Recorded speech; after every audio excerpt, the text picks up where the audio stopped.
Twelfth के प्यारे प्यारे बच्चों, welcome to your favourite channel of Guru Nanak Academy and Passion Tutorials. तो स्टूडेंट्स, एक बार मैं फिर से आपका स्वागत करता हूं और आज का ये वीडियो लेक्चर हमारी क्लास 12th की यूनिट नंबर 3 जिसका नाम है magnetic effects of electric current, उसका चौथा वीडियो लेक्चर है। बिल्कुल सही। अगर आप में से कोई क्लास 12th का बच्चा आज मुझे पहली बार सुन रहा है कि भैया इससे पहले के 3 वीडियो लेक्चर कहां हैं, हमने तो नहीं सुने हैं और ये वीडियो लेक्चर हम अचानक से क्यों देखें, बिल्कुल सही। इस वीडियो लेक्चर को देखने से पहले डिस्क्रिप्शन में दिए हुए links of video lecture 1, of video lecture 2 end of video lecture number 3 देखना ना भूलें। तो चलिए शुरू करते हैं आज का लेक्चर कि किस चीज पे बेस्ड है। जैसा कि आपने देख लिया होगा कि एम्पियर सर्किटल लॉ का टॉपिक मैंने इससे पहले वाले वीडियो लेक्चर में कराया था, इनफैक्ट शुरू कराया था लेकिन खत्म नहीं कराया था, क्योंकि मैंने इससे पहले वाले वीडियो लेक्चर में आपको एम्पियर सर्किटल लॉ क्या होता है ये बता दिया था, एम्पियर सर्किटल लॉ कैसे प्रूव होता है ये बता दिया था और ये बताना बाकी था कि what are the applications of Ampere circuital law, क्योंकि ये बात मैं पहले भी डिक्लेयर कर चुका हूं कि ampere circuital law is very similar to Gauss's law or we can say Gauss's theorem that we have studied in electrostatics. So आज के वीडियो लेक्चर में इससे पहले कि मैं आपको एप्लीकेशंस पे लेकर जाऊं, एक छोटी सी चीज और है जो मैं आपको समझाना चाहता हूं। वो छोटी सी चीज क्या है वो बताने से पहले पुरानी बातें आपको याद दिला देता हूं कि हम लोगों ने लास्ट क्लास में क्या स्टडी किया था।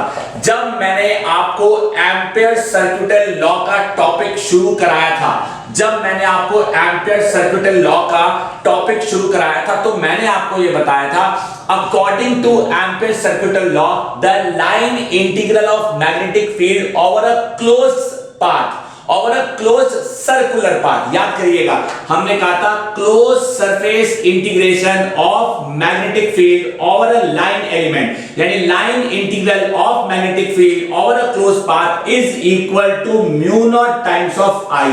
याद करिए ये हमने लास्ट क्लास में साबित किया था और इसे प्रूव करने के लिए मैंने एक स्ट्रेट वायर ली थी और स्ट्रेट वायर में मान लीजिए कि करंट ऊपर जा रहा है और इसके आसपास मैंने एक सर्कुलर लूप लिया था और इस सर्कुलर लूप के किसी एक पॉइंट पे मैग्नेटिक फील्ड के डायरेक्शन को मैंने टेंजेंशियल दिखाया था और साथ ही साथ मैंने करंट एलिमेंट के डायरेक्शन को भी टेंजेंशियली साथ दिखाया था।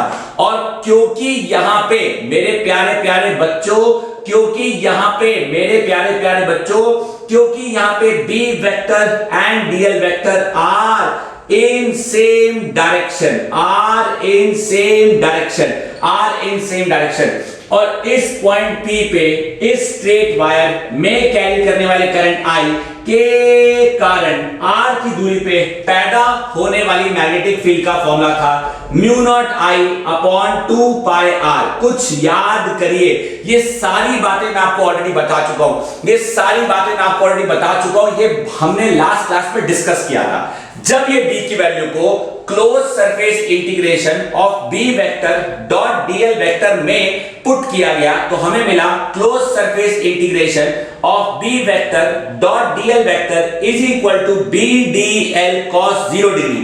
B की जगह मैंने पुट करा mu not I upon 2 pi R multiplied by DL की जगह वापस से पुट करा 2 पाई R, क्योंकि ऑब्वियस सी बात है कि इसका इंटीग्रेशन हो रहा था तो इंटीग्रेशन क्लोज सरफेस पे जब DL का हुआ तो 2 पाई R आया, 2 पाई R से 2 पाई R कैंसिल हुआ और मुझे प्राप्त हुआ म्यू नॉट I। क्या, किस चीज का answer? B vector dot DL vector का आंसर। मेरे प्यारे प्यारे क्लास 12 के बच्चों, ये वो बात है जो मैंने आपको इससे पहले वाले वीडियो लेक्चर में समझाई थी। फिर आज क्या करने वाले सर? ये तो आपने पुरानी बात याद दिला दी, बिल्कुल सही। आज आपको मैं एम्पियर सर्किटल लॉ की एप्लीकेशन बताने से पहले एक छोटी सी चीज और साबित करना सिखाऊंगा जिसपे कॉन्सेप्चुअल क्वेश्चन एग्जाम में कई बार आया है। क्वेश्चन क्या है पहले सुनो। क्वेश्चन आता है prove that ampere circular law is independent of the size of the closed path. सुनो ध्यान से, यहां पे मैंने ये जो क्लोज लूप लिया है, ये क्लोज लूप कितना बड़ा है, कितना छोटा है, क्या ये कहीं पे कंसीडर हुआ? कहने का मतलब ये कि ये क्लोज लूप का साइज क्या है, इस क्लोज लूप का डायमेंशन क्या है, इस पूरे फॉर्मूले में कहीं नहीं आया। एक बच्चा कहता है सर वो तो वैसे भी पता चल रहा है। मैंने कहा वो कैसे? कह रहा फॉर्मूला को साफ देखकर कि फॉर्मूला में रेडियस का तो कहीं जिक्र नहीं हुआ, क्लोज पाथ कितना बड़ा है कितना छोटा है उसके कोई डायमेंशन तो यहां पे यूज ही नहीं हुए। बिल्कुल सही, लेकिन सिर्फ इतनी सी बात के बेसिस पे हम ये अंदाजा नहीं लगा सकते कि ampere circular law is independent of the size of the closed path. इसके लिए हम एक काम करते हैं, हम एक आर्बिट्रेरीली क्लोज पाथ ले लेते हैं। आर्बिट्रेरीली क्लोज पाथ का मतलब एक ऐसा क्लोज्ड पाथ जिसका साइज सेम नहीं है सब जगह पे, उबड़ खाबड़, कहीं पे ज्यादा कहीं पे कम, कहीं पे रेडियस ज्यादा कहीं पे रेडियस कम। ऐसी सिचुएशन में हम साबित करेंगे कि when you choose a closed path of arbitrarily different size, arbitrarily different size मतलब कुछ भी, कोई फिक्स्ड डायमेंशन नहीं है। यहां पे जो मैंने डेरिवेशन करी है उसमें मैंने साफ साफ कहा है कि सर्कुलर लूप लिया है। ये मैंने पिछले वीडियो लेक्चर में बखूबी समझाया था। और अगर किसी क्लास 12 के बच्चे ने इससे पहले वाला वीडियो लेक्चर नहीं देखा है तो प्लीज मेरी आपको रिक्वेस्ट है कि आज के वीडियो लेक्चर को देखने से पहले इससे पहले वाला वीडियो लेक्चर देखना ना भूलें। तो चलिए शुरू करते हैं इस वीडियो लेक्चर में जो मैं आपको पढ़ाने जा रहा हूं। इनफैक्ट जिस चीज के लिए इस वीडियो लेक्चर को बनाया गया है वो बहुत इंपॉर्टेंट चीज है और बहुत सारे टीचर्स हो सकता है कि अपने बच्चों को नहीं कराते हैं। ऐसा नहीं है कि एग्जामिनेशन पॉइंट ऑफ व्यू से ये रेलेवेंट नहीं है, एग्जामिनेशन पॉइंट ऑफ व्यू से रेलेवेंट है, आपको आना चाहिए और आपको पता होना चाहिए। हम पढ़ने जा रहे हैं how to prove, I repeat my sentence, how to prove that Ampere circular law, how to prove that Ampere circular law is independent। कैसे साबित करें कि एम्पियर सर्कुलर लॉ जो है वो इंडिपेंडेंट है? अरे किस चीज के? Independent of the size of closed path, यानी किसी भी क्लोज्ड पाथ के साइज पे वो डिपेंड नहीं करता। आइए बहुत इंपॉर्टेंट है ये चीज आपके लिए, आपको समझ आनी चाहिए। हमने एक स्ट्रेट वायर कंसीडर करी बच्चों और इस स्ट्रेट वायर के आसपास एक आर्बिट्रेरीली कोई क्लोज्ड लूप ले लिया। फॉर एग्जांपल हमने इस तरह से कोई एक आर्बिट्रेरीली क्लोज्ड लूप ले लिया, या हम इसको कोई भी एक अलग साइज का लूप ले सकते हैं, कोई भी एक अलग साइज का लूप ले सकते हैं। मेरी बात को बहुत ध्यान से सुनना। इस पॉइंट को x मान लेते हैं, इस पॉइंट को y मान लेते हैं और इस वायर में ऊपर की तरफ बहता हुआ करंट I मान लेते हैं। लेट अस से कि हमने वायर का एक पॉइंट लिया, लेट अस से this is the point P। अब मान लेते हैं कि P से कुछ दूरी पर यहां से लेके यहां तक, इसे A मान लेते हैं, इसे B मान लेते हैं। A से लेके B तक एक करंट एलिमेंट है, ऐसे ही B से लेके C तक एक दूसरा करंट एलिमेंट है और ऐसे ही C से लेके D तक एक तीसरा करंट एलिमेंट है। सुन लीजिएगा मेरी बात, 3 करंट एलिमेंट मैंने यहां मान लिए, 3 करंट एलिमेंट। तो मान लेते हैं कि ये मेरा पहला छोटा सा करंट एलिमेंट है, इसे मैंने मान लिया DL1। ये मेरा दूसरा छोटा सा करंट एलिमेंट है, इसे मैंने मान लिया DL2। और ये मेरा तीसरा छोटा सा करंट एलिमेंट है, इसे मैंने मान लिया DL3। इस करंट एलिमेंट के द्वारा यहां पे जो एंगल सबटेंड हो रहा है उसे हम मान लेते हैं θ1, छोटा एंगल है तो dθ1 मान लेते हैं और इसकी दूरी को हम मान लेते हैं r1। जो ये वाला हमारा एक छोटा सा आर्क है, इसके एंगल को मान लेते हैं dθ2 और इसकी दूरी को मान लेते हैं r2। और ये वाला जो आपका करंट एलिमेंट है, इसके एंगल को मान लेते हैं dθ3 और इसकी दूरी को मान लेते हैं r3। देख लीजिए, घूर लीजिए, मैंने क्या किया है वो जान लीजिए। So what I have done, I have taken 3 current elements and these 3 current elements are subtending angle dθ1, subtending angle dθ2, subtending angle dθ3 at the point P which lies on the current wire, straight wire, such that this entire path is an arbitrarily closed path of any varying size। किसी भी एक varying size का एक closed path है। अब एक बात तो पक्की है कि हर एक करंट एलिमेंट को अगर आप ध्यान से देखो, DL3 को अगर आप ध्यान से देखो, DL2 को अगर आप ध्यान से देखो, DL1 को आप ध्यान से देखो, तो ये तीनों elements appear to be like are. DL1, DL2 and DL3 are या फिर can be considered, I repeat my sentence, can be considered as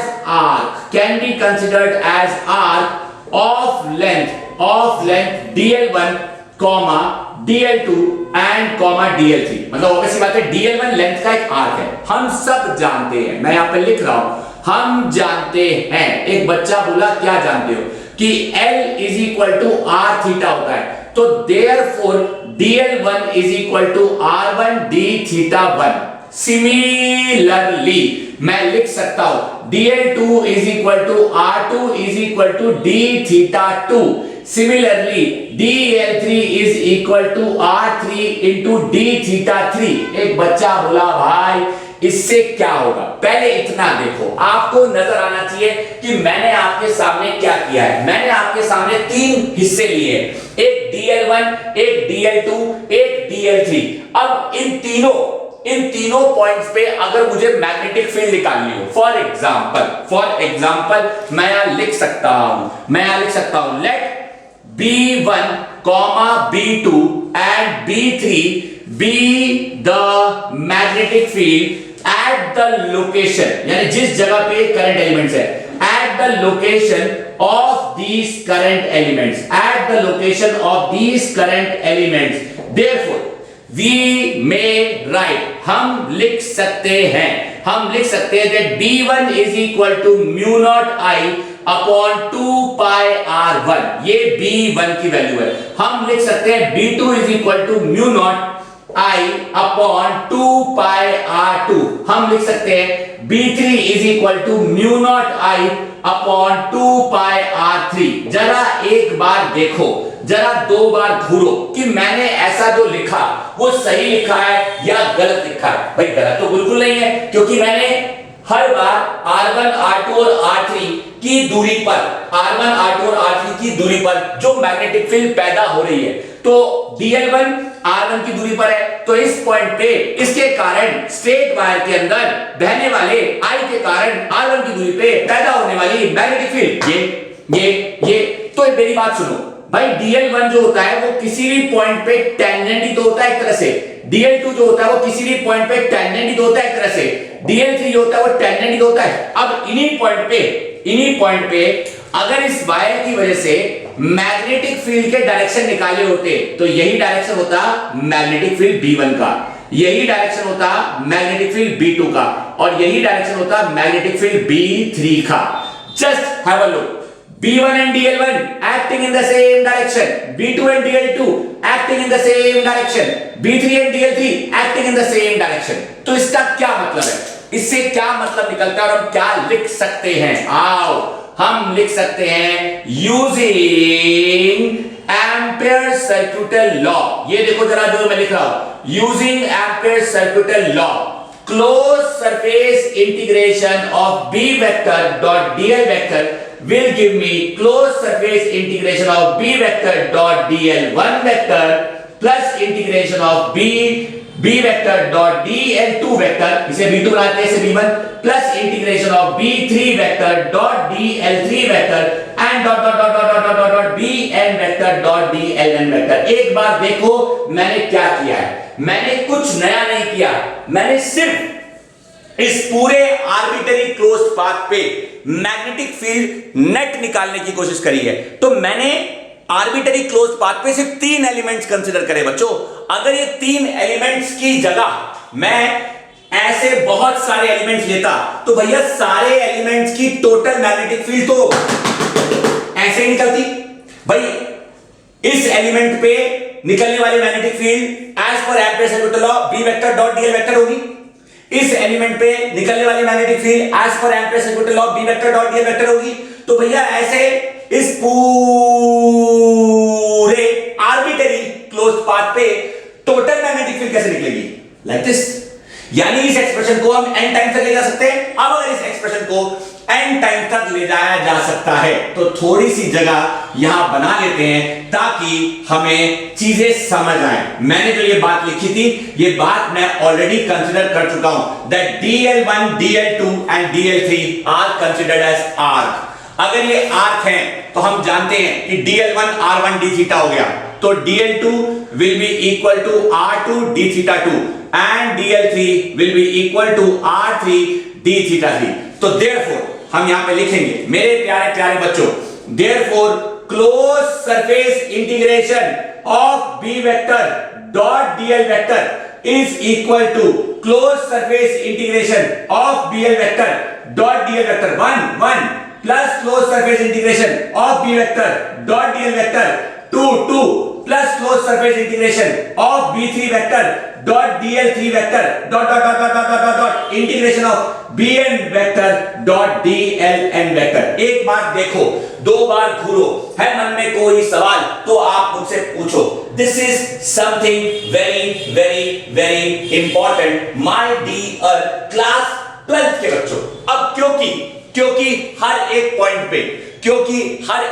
पे थीटा जीरो है, तो therefore close surface integration of B vector dot DL vector is equal to, हम बोल सकते हैं close surface integration of b1 dl1 close surface integration of b2 dl2 dot close surface integration of bn dln। अब देखो left hand side यही चल रही है, b1 की जगह close surface integration mu not i upon 2 pi r1 साथ में dl1 plus integration of mu not i upon 2 pi r2 साथ में dl2 dot mu not i upon 2 pi rn साथ में dln। अब देखो मैंने close surface integration of b vector dot dl vector is equal to mu naught बाहर निकाला, i भी बाहर निकाला, 2 पाई भी बाहर निकाला, ब्रैकेट में देखो क्या बचा है dl1 बटा r1 dl2 बटा r2 डॉट dln बटा rn। और इन्हीं सबका क्या चल रहा है, क्लोज सरफेस इंटीग्रेशन, क्योंकि ये कॉमन है, ये बाहर आ गया। देखो पहले घूरो, इतना समझ आना चाहिए आपको मेरे क्लास 12 के प्यारे प्यारे बच्चों। This is something very very important. आपके सामने जो मैं बोर्ड पे कर रहा हूं ना, ये चीज बहुत सारे बच्चों को थोड़ा सा कंफ्यूज करती है।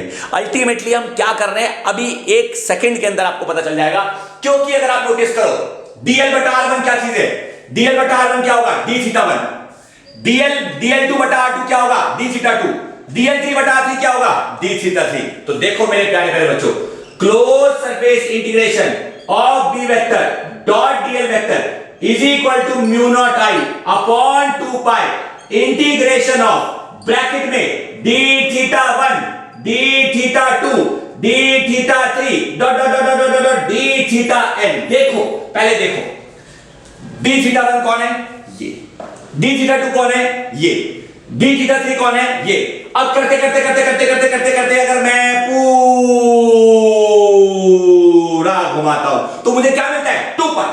अगर मुझे मिलता है 2 पाई तो मेरे पास आया इंटीग्रेशन ऑफ b का वेक्टर डॉट dl का vector is equal to mu not i upon 2 pi multiplied by 2 pi, cancel which comes out to be mu not i।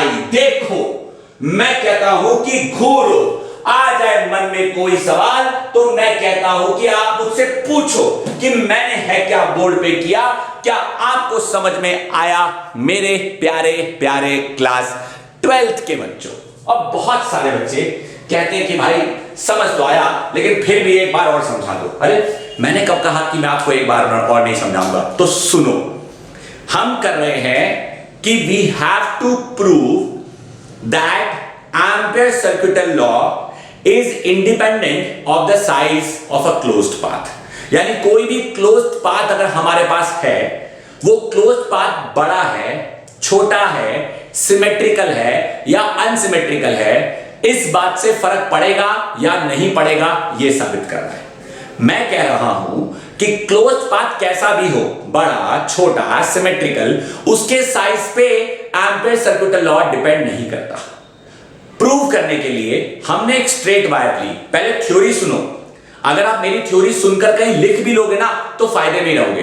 फिर डायग्राम देख लेना और जो मैंने लिखा है वो देख लेना।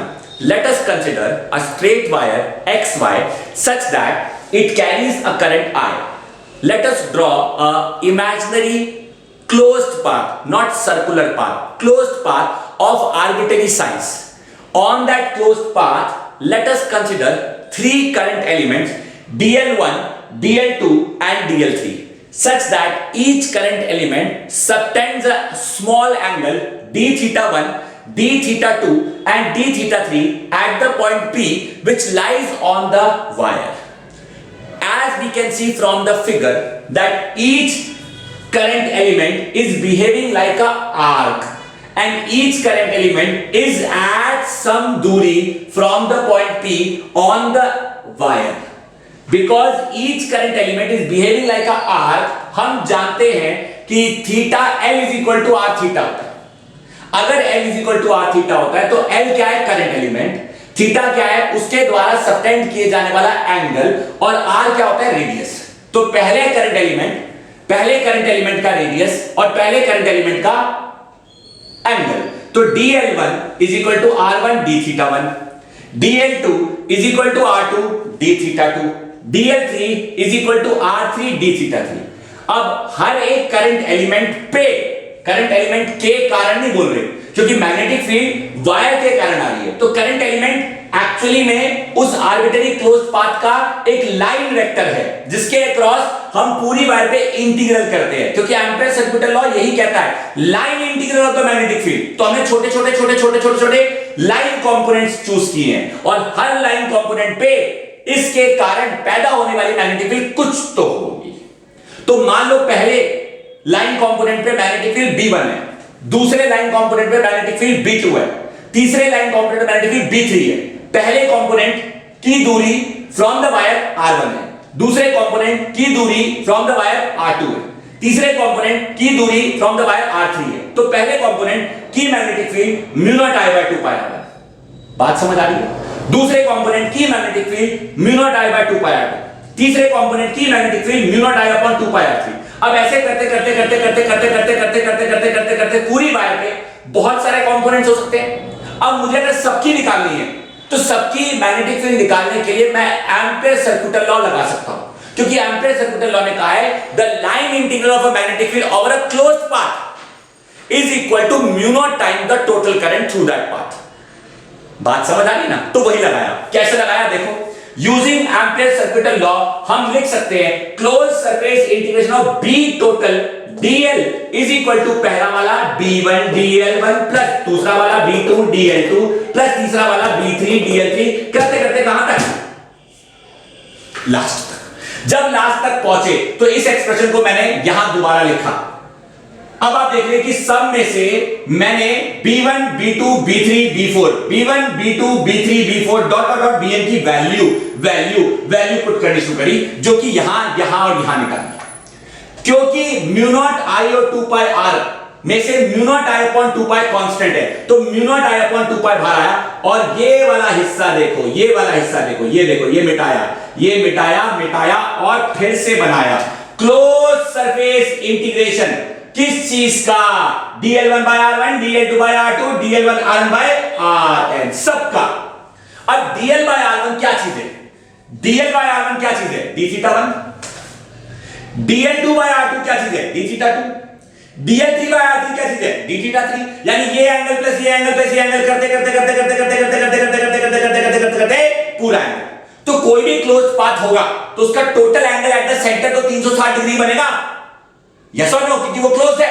तो 2 पाई लिख दिया। जैसे ही 2 पाई और 2 पाई कटा, हमें वापस से क्या मिल गया? Mu naught I। क्या इस पूरे डेरिवेशन में आपको कहीं पे ये नजर आया कि expression is depending upon the side of a closed path? Not at all. तो दिस इज द रीजन कि ये बात प्रूव करती है। Hence we can say that the Ampere circuital law is independent of the size of a closed path across which the line integral of magnetic field is determined. My dear class 12 के प्यारे प्यारे बच्चों, फिर से मौका दे रहा हूं 30 second का। घूरो देखो बोर्ड पे क्या है लिखा, आप जानो बोर्ड पे क्या है लिखा, समझो।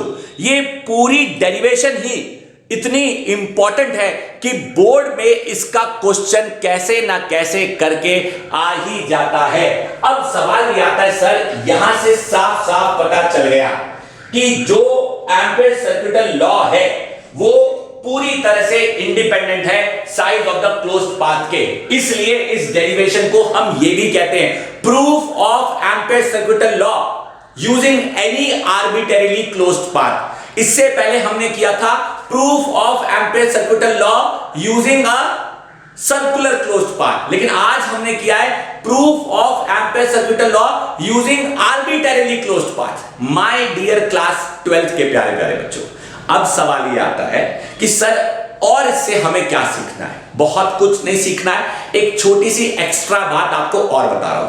कई बार क्या होता है कि जो ये पॉइंट P होता है, ये जिस वायर का हिस्सा है वो वायर है तो कोई कंडक्टर ही ना, तो उस कंडक्टर की भी अपनी कोई परमिटिविटी होती है। हमने पूरी डेरिवेशन में ये मान के चला है कि जो माहौल है, वातावरण है, वो वैक्यूम है, इसलिए हम लोग परमिटिविटी लेते हैं वैक्यूम की और डेरिवेशन में आता है mu naught. But if any point is lying inside a conductor, आपको मैं अपनी बात रिपीट करके दिखाता हूं, सुनो ध्यान से, ये जगह आपके लिए मैं खाली करता हूं और इस बात को मैं यहां पे मिटा रहा हूं क्योंकि अब मैं आपको कुछ नया बता रहा हूं। अब मैं आपको कुछ नया बता रहा हूं। अब मैं आपको कुछ नया बता रहा हूं, तो सुनो ध्यान से। एक पॉइंट है जो आपको अपने दिमाग में नोट करना है, तो इसे कोई डेरिवेशन मत मानिएगा, इसे छोटा सा कॉन्सेप्ट मानिएगा। इसे कहते हैं point to be noted, point to be noted बिलॉट। आइए आइए हम जानते हैं, मैं यहां पे लिख रहा हूं, हम जानते हैं कि एम्पीयर सर्किटल लॉ के अनुसार, एम्पीयर सर्किटल लॉ के अनुसार अगर किसी क्लोज्ड पाथ, अगर किसी क्लोज्ड पाथ, अगर किसी क्लोज्ड पाथ का करंट, अगर किसी क्लोज्ड पाथ का करंट आई है, अगर किसी क्लोज्ड पाथ का करंट आई है, या फिर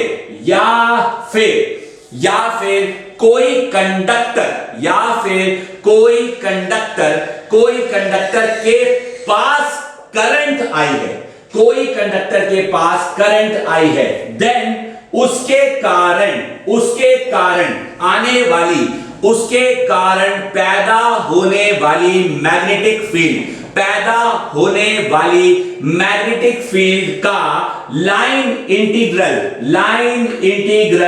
comes out to be, line integral comes out to be closed surface integration of magnetic field, line integral comes out to be mu naught times the I। देखो समझो, ये मैंने बताया,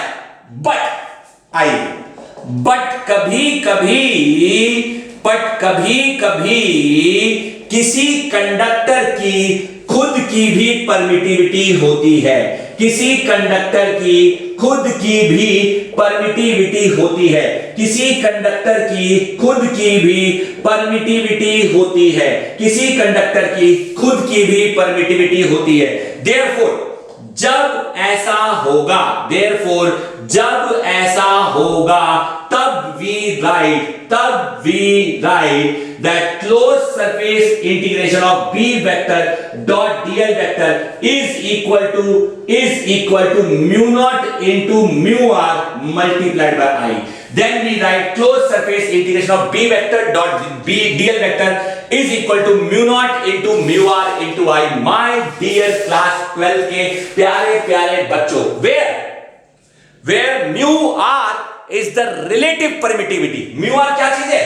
mu आर रिलेटिव परमिटिविटी है, परमिटिविटी तो नहीं कहना चाहिए, permeability of the material of the conductor. मैं बार बार बोल रहा हूं, ये परमिटिविटी नहीं है। अगर मैंने गलती से परमिटिविटी बोल दिया है तो इग्नोर करो, ये परमिएबिलिटी है। तो mu naught is the electrical magnetic permeability, mu naught is the magnetic permeability of free space and mu r is the magnetic permeability of a given conductor or a given medium. My dear class 12th के प्यारे प्यारे बच्चों, I hope आपको बात समझ आ रही है। एक बच्चा कहता है ये बात क्या हमें प्रूव नहीं करनी? नो, डोंट वरी, हमें ये बात प्रूव नहीं करनी। फिर बताइए क्यों? क्योंकि अब जो बताने जा रहा हूं या अब जो मैं सिखाने जा रहा हूं उसमें ये बात जरूर काम आती है। So my dear class 12th के प्यारे प्यारे बच्चों, अब मैं आपको लेके जा रहा हूं वीडियो के उस पड़ाव में जहां मैं एक्चुअली में वो कराऊंगा जिसके बेसिस पे मैंने इस वीडियो का नाम रखा है। ये वीडियो है applications of the ampere circuital law. जब हमने गॉसेस लॉ किया था तो गॉसेस लॉ की भी एप्लीकेशंस थी to determine the electric field due to a thin sheet of charge. याद करो, to determine the electric field intensity due to a thin rod of uniformly charge lambda density of length L. याद करो, तो जिस तरह से Gauss's law का इस्तेमाल करके इलेक्ट्रिक फील्ड इंटेंसिटी को निकाला जा सकता है, ठीक उसी प्रकार हम एम्पेयर सर्किटल लॉ का इस्तेमाल करके मैग्नेटिक फील्ड निकाल सकते हैं। तो एक बच्चा कहता है किसकी वजह से निकालोगे? जब हम electric field due to a thin wire निकाल सकते हैं, तो क्या magnetic field due to a thin wire नहीं निकाल सकते? हमारे सिलेबस में एम्पेयर सर्किटल लॉ की कुल मिलाकर 4 एप्लीकेशन है। इस वीडियो लेक्चर में मैं आपको सारी नहीं बता पाऊंगा, देखते हैं कितनी मिलती है समय की इजाजत, फिर आपको करके दिखाएंगे हम पूरी बगावत। तो अब हमारे लिए यह जानना जरूरी है कि what are the 4 major applications of Ampere circuital law. आज के वीडियो लेक्चर में और इसके अगले वीडियो लेक्चर में तो पक्का खत्म हो जाएगी डेरिवेशन, इनफैक्ट मुझे कहना चाहिए एप्लीकेशन, क्योंकि कुछ तो आज भी कराऊंगा। तो चलिए अब मैं आपको शुरू कराने जा रहा हूं applications of Ampere circuital law. हमारे सिलेबस में एम्पेयर सर्किटल लॉ की 4 एप्लीकेशन है। मेरे प्यारे प्यारे क्लास 12th के बच्चों, हमारे सिलेबस में एम्पेयर सर्किटल लॉ की 4 एप्लीकेशन है। मैं यहां पर लिख रहा हूं एप्लीकेशन ऑफ, या मुझे कहना चाहिए applications of Ampere circuital law. हमारे सिलेबस में एम्पेयर सर्किटल लॉ की कुल मिलाकर 4 एप्लीकेशन है। आइए वो 4 एप्लीकेशन कौन सी है जरा ध्यान से सुनिएगा। सबसे पहली application, first, to determine the magnetic field due to infinity straight wire, यानी एक ऐसी वायर जिसकी लेंथ इंफिनिटी है, एक फिक्स्ड लेंथ नहीं है, due to a infinity straight wire. Second application, to determine the magnetic field due to a uniformly charged cylinder, और हम कह सकते हैं और due to a cylinder of radius r carrying current I, एक ऐसा सिलेंडर जो करंट I कैरी कर रहा है। और थर्ड हमारी एप्लीकेशन है, एक बच्चे को पता होनी चाहिए, to determine the magnetic field due to a solenoid. ये बहुत ही प्यारी एप्लीकेशन है जो हर एक बच्चे को पता होनी चाहिए। और फोर्थ एप्लीकेशन है to determine the magnetic field due to a toroid। My प्यारे प्यारे क्लास 12 के बच्चों, घूर लीजिए, मैं कहता हूं देख लीजिए, ये हमारे सिलेबस में आने वाली 4 एप्लीकेशन हैं। बहुत से टीचर करा तो देते हैं, लेकिन बेचारे बच्चे को नहीं पता चलता कि भाई जो हम कर रहे हैं वो है क्या, जो हमें कराया जा रहा है वो है क्या। To determine the magnetic field due to a toroid, to determine the magnetic field due to a solenoid, to determine the magnetic field due to a long straight wire carrying current, and to determine the magnetic field due to a current through a very long circular cylinder। ये चार derivation करते ही हमारा unit number 3 का पहला part खत्म हो जाएगा। पहला पार्ट, अरे भी बहुत कुछ बचा है। यूनिट नंबर 3 बहुत बड़ी यूनिट है और बहुत ही महत्वपूर्ण यूनिट है बोर्ड में थ्योरेटिकल क्वेश्चंस के पॉइंट ऑफ व्यू से। तो हमने इस यूनिट की शुरुआत में बायोट-सैवर्ट लॉ से शुरू किया था और बायोट-सैवर्ट लॉ की एप्लीकेशन पे खत्म किया। पहले पार्ट की जो शुरुआत करी और पहले पार्ट का खात्मा कर रहे हैं और खात्मे में शुरुआत करी एम्पेयर सर्किट लॉ से और खात्मा करेंगे उसकी एप्लीकेशंस पे। तो चलिए, किस बात का है हमें विलंब, किस बात का है हमें इंतजार, जब हमें करना है आज ये पूरी डेरिवेशन को पूरी तरह से आर या पार। तो चलिए माय डियर क्लास 12 के बच्चों, हम सबसे पहली डेरिवेशन तो आज जरूर करेंगे। सेकंड, थर्ड और फोर्थ के लिए मैं अगला वीडियो लेक्चर लेकर आऊंगा, क्योंकि ये सबसे इंपॉर्टेंट है, ये सबसे इंपॉर्टेंट है। इसका एक अकेला वीडियो लेक्चर बनाऊंगा, अकेला वीडियो लेक्चर, मतलब कि आज जो मैं आपको करा रहा हूं वो वीडियो लेक्चर नंबर 4 है। इसे मैं कराऊंगा वीडियो लेक्चर आज में, ये हमारा आज का वीडियो लेक्चर चल रहा है, वीडियो लेक्चर नंबर 4 चल रहा है। इसे मैं लेकर आऊंगा वीडियो लेक्चर 5 में, इसे मैं लेके आऊंगा वीडियो लेक्चर 5 में, और इन दोनों को मैं साथ में कराऊंगा वीडियो लेक्चर 6 में। लौट के आऊंगा बहुत जल्दी, आओ खात्मा करें, जिस चीज का किया है वादा पूरा करें वो इरादा। To determine the magnetic field due to a straight wire. एक बच्चा कहता है सर ये स्ट्रेट वायर क्यों सुना सुना सा लग रहा है? हाँ भाई, सुना सुना सा लगेगा, भूल गए क्या? हमने स्ट्रेट वायर की मैग्नेटिक फील्ड की डेरिवेशन को बायोट-सैवर्ट लॉ की एप्लीकेशन में भी किया था। एक बच्चा कहता है अरे हाँ यार, बायोट-सैवर्ट लॉ की भी तो एप्लीकेशन है, to determine the magnetic field due to a straight wire. तो फिर एम्पेयर सर्किट लॉ की भी एप्लीकेशन हो गई, to determine the magnetic field due to a straight wire. फर्क क्या है दोनों में? फर्क है, बहुत छोटा सा फर्क है, जिसे बच्चे पहचान नहीं पाते, जिसे टीचर बता नहीं पाते, या शायद कोई पहचानने से भूल जाते हैं या उन्हें दिक्कत होती है। क्या फर्क है? डेरिवेशन ऑफ स्ट्रेट वायर जो हमने बायोट-सैवर्ट लॉ में करी थी ना, वो इंफिनिटी वायर नहीं थी, उसकी फाइनाइट लेंथ थी। एक पॉइंट से लेके एक पॉइंट तक एक लेंथ थी। याद करो, ऊपर एक एंगल बनाया था और नीचे एक एंगल बनाया था, φ1 और φ2। आज जो हम करने जा रहे हैं उसकी कोई फाइनाइट लेंथ नहीं है, रैदर वो इंफिनिटी है। बच्चा कहता है तो क्या हुआ, वायर तो स्ट्रेट ही है ना। हाँ, वायर स्ट्रेट है, तो क्या हुआ, फॉर्मूला तो सेम आएगा। हाँ, फॉर्मूला भी सेम आएगा। तो फिर एग्जाम में कौन से करके आनी है? माय डियर क्लास 12 के बच्चों, ध्यान से सुन लो।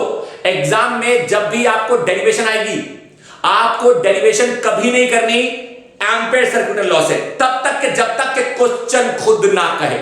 अगर क्वेश्चन कहता है derive the expression of magnetic field due to a straight wire, क्या मेंशन किया? Finite straight wire. क्या मेंशन किया?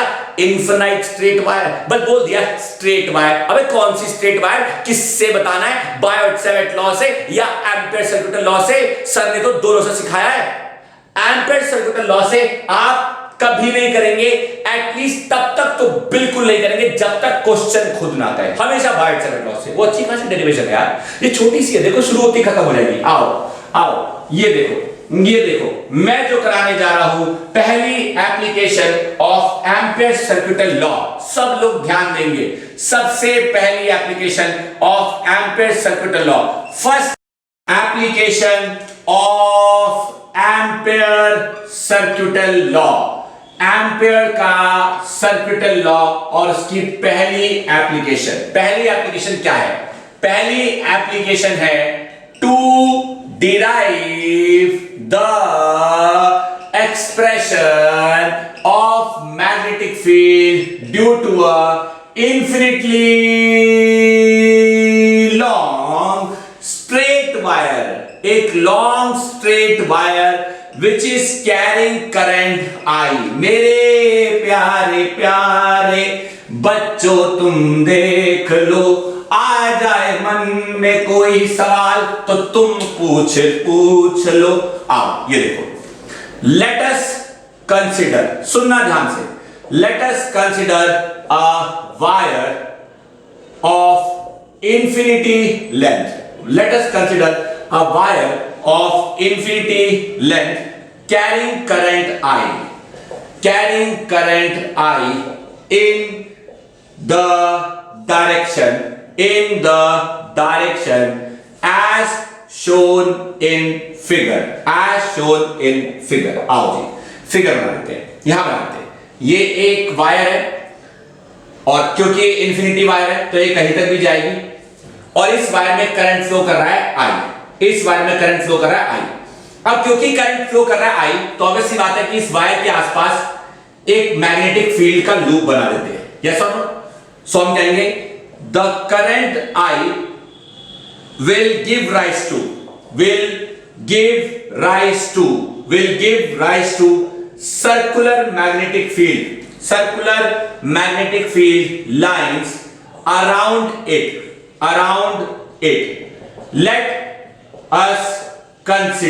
let us consider a circular loop on which P is a point at a दूरी of r from the wire, at a दूरी of r। मान लेते हैं कि यहां पे एक पॉइंट है और ये पॉइंट इस वायर से पूरे r की दूरी पर है। दिख रहा है मेरे प्यारे प्यारे क्लास 12 के बच्चों? दिखना चाहिए। आप ध्यान से देखो, अब यहां पे कहेंगे at point P। एक बच्चा कहता है कहां है पॉइंट P? मुझे तो नहीं दिख रहा।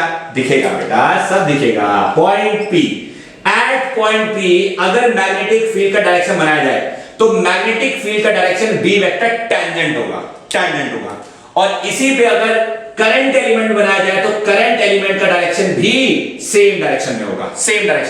हम कहेंगे at point P let dl vector be a small current element, let dl vector be a small current element and let b vector be the direction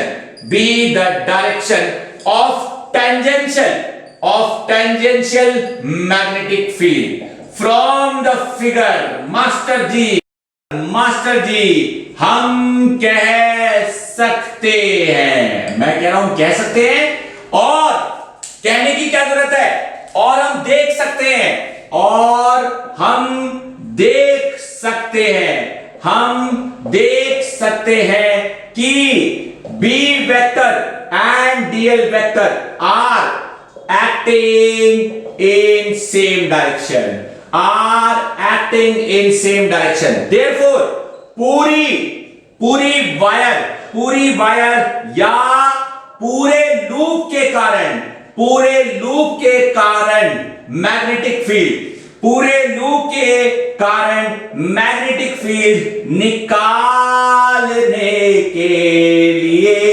निकालने के लिए we can use Ampere circuital law which says that, जो कहता है, क्या कहता है, which says that closed surface integration of B का वेक्टर डॉट dl का vector is equal to mu naught times of I। देखो मैं कहता हूं कि घूरो, आ जाए मन में कोई सवाल तो फिर पूछो, रोक कौन रहा है आपको। B vector dot dl vector is equal to mu not I, ये एम्पियर सर्कुलर लॉ कह रहा है, अभी तो लिखा है, उसका इस्तेमाल जो कर रहे हैं। अब ध्यान से देखो, इसे अगर हम ओपन करें, integration of b dl cos 0 degree is equal to mu not I, और we can say that b बाहर निकाला, integration of dl is equal to mu not I, और we can say that b multiplied by 2 pi r is equal to mu naught I। तो मुझे मिलता है B is equal to mu not I बटा 2 pi are. देख लो, मैं तो कहता हूं कि घूर लो, है मन में कोई सवाल तो पूछ लो। अब एक बच्चा फट से बोला, मास्टर जी जो बोर्ड पे है लिखा वो मुझको है नहीं दिखा। मास्टर जी जो बोर्ड पे है लिखा वो मुझको है नहीं दिखा। बिल्कुल सही, तो इसे मैं यहां से हटाऊंगा, थोड़ा ऊपर में लिख के दिखाऊंगा ताकि आपको आए समझ कि मैंने क्या है यहां पे निकाला। देखो जी, mu not I sorry B into 2 pi R, अगर म्यू नॉट आई आया तो ये वाली जो बात है, ये वाली बात यहां आ गई। भाई साहब थोड़ी जगह चाहिए, हट जाओ। तो देखो जी, B is equal to mu not I upon 2 pi R. याद करो, यही चीज हमने बायोट-सैवर्ट लॉ से भी निकाली थी, बायोट-सैवर्ट लॉ से भी फाइंड करी थी। तो ऑब्वियसली बात है कि अलग थोड़ी आएगी, सेम ही तो आएगी। जब वहां भी स्ट्रेट वायर थी और यहां भी स्ट्रेट वायर है। आपके सामने मेरे प्यारे प्यारे क्लास 12th के बच्चों, आपके सामने मेरे प्यारे प्यारे क्लास 12th के बच्चों, जो डेरिवेशन है, this is a very very simple derivation. ये बहुत ही प्यारी डेरिवेशन है जो मैंने आपको यहां पे कराई है, which is a derivation of the expression of the magnetic field due to a straight wire using Ampere's circuital law. Using ampere circuital law, ampere circuital law का इस्तेमाल करके मैंने आपको यह डेरिवेशन कराई है। देखो, मन भर के घूर लो, मैंने आपको पूरा मौका दिया है, और अगर मन भर के आपने घूर लिया है और आपको यह समझ आ गया है तो this is a very very very very important concept. ये कॉन्सेप्ट आपको अपने दिमाग में बिठाना है मेरे प्यारे प्यारे बच्चों। अगर ये कॉन्सेप्ट आपने अपने दिमाग में बिठा लिया तो आपको कोई इस एप्लीकेशन को करने, समझने, जानने, परखने से कोई नहीं हो सकता। लेकिन पता है, इस पूरी डेरिवेशन में एक बड़ी खास बात है जो आप में से किसी ने नहीं पकड़ी होगी, आप में से किसी ने नहीं पकड़ी होगी, मैं अब पकड़वा रहा हूं। ये देखो, आओ, एक बड़ी खास सिमिलैरिटी इस पूरी डेरिवेशन में। एक बच्चा कहता है सर आप तो मिटा रहे हो, आप हमें कैसे वो सिमिलैरिटी पकड़वाओगे? आओ, बड़ी खास सिमिलैरिटी, ये देखो, एक बड़ी प्यारी सी खास बात मैं आपको बताने जा रहा हूं। वो खास बात क्या है, सुनो। आओ, ये देखो, एक बहुत खास ऑब्जर्वेशन जो अच्छे टीचर भूल जाते हैं करना या लिखना या जानना या समझना।